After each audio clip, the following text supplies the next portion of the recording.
Just leave it. We don't have time. Just leave it. We don't have time. Oh, my God. Good evening, ladies and gentlemen.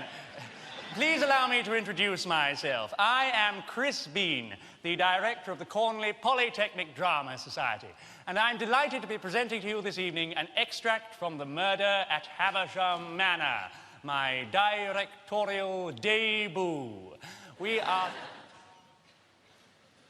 thrilled to be presenting this piece because, as you can see, we have managed to secure a much larger budget than usual, so we will certainly be able to outshine our rather underfunded 2014 production of Roald Dahl's classic James and the Peach. Or last Christmas's The Lion and the Wardrobe. Or indeed our summer musical, Cat. Anyway, on to the main event.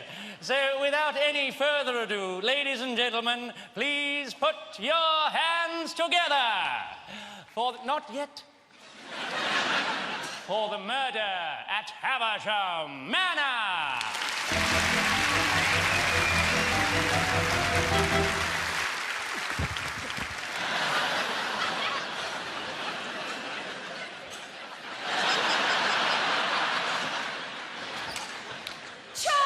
Florence, I'm sorry you have to see him like this. My fiancé. Are you sure he's dead, Thomas? I'll take his pulse. Charles gone. What a horror. There's no question. He's passed away. I'm dumbfounded. He was as right as rain an hour ago. But who on earth would want to murder him? He was so kind, so generous, a true Philanthropist. We must telephone the police, Perkins. Inspector Carter's already on his way, although I imagine it must be difficult to get here in this snowstorm. Where is he? My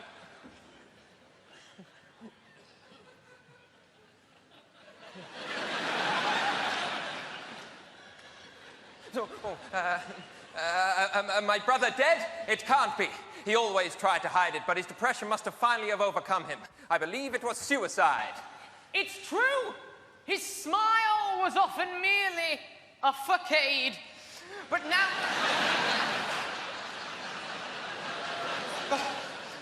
But Mr. Havisham, do you think there might have been someone with the means and motivation to kill Charles? Nonsense!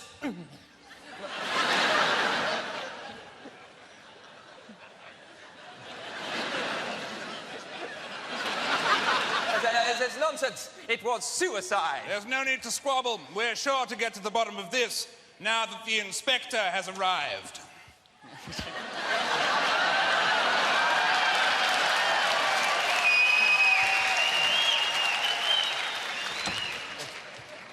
We're sure to get to the bottom of this now the inspector has arrived. What a terrible snowstorm. Good evening. I'm Inspector Carter. This must be Charles Havisham. Take the body upstairs so I can examine it. Yes, Inspector. Are there any ideas as to the cause of death, Inspector? Could be a number of things. Strangulation, suffocation, poison. Before fully examining the body, I wouldn't like to say. How could someone do it? Try not to think about it, Miss Collymore. As soon as I've finished... upstairs...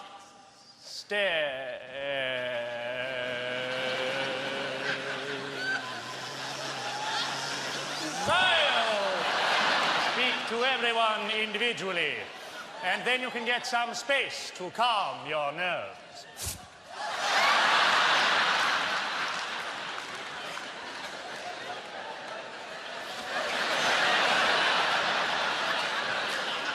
Thank you, Inspector. This is all more than I can bear.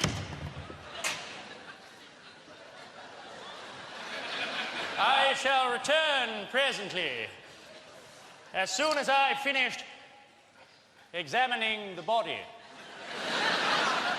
Chris.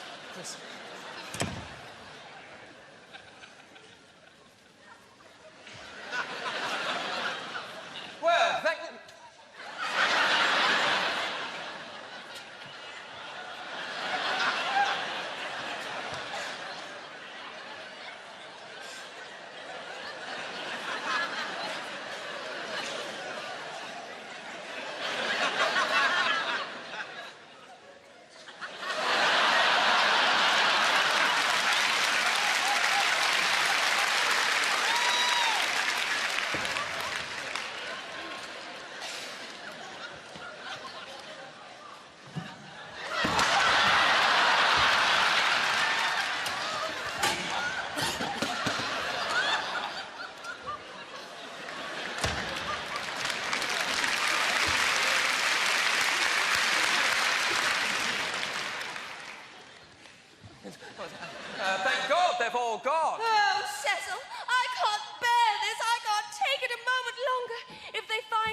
suspect.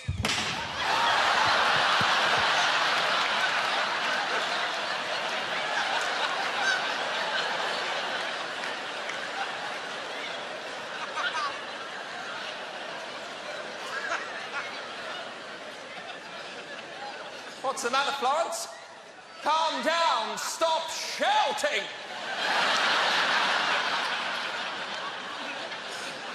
She's having one of her episodes. Snap out of it. You're hysterical. Miss Collymore, where are you going? Come back here this instant.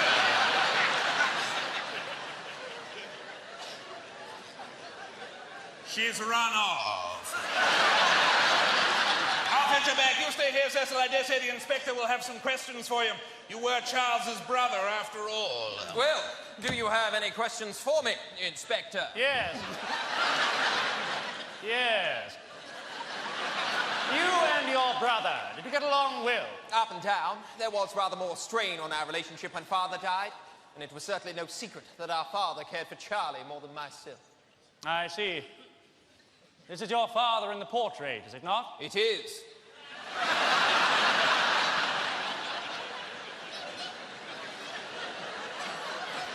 He looks the spit of Charles, doesn't he? He did ever since he was quite young, yes. You were the junior by 4 years. Almost 4, and didn't I know it? Charles would patronize and embarrass me throughout our entire childhood. He always thought he knew best. Father always took his side. If he ever can get his own way, he was unfair. It sounds far from the ideal, brother. In fact, it sounds like you hated one another. Now, I shan't lie, Inspector. My brother and I never truly saw eye to eye. But if you're suggesting I had something to do with his murder, then you're mistaken. I see. Chris. It's a dark night, Cecil. Inspector!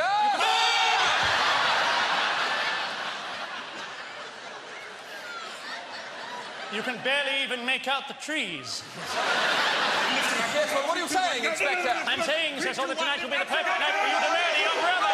Please, my brother and I, we had our differences, but deep down you cared for one another. You had an affair with his fiancée. This letter of Miss Collymore to yourself that I found in Charles's pocket. Inspector, don't tell me you knew about that. You did as it seems, did Charles?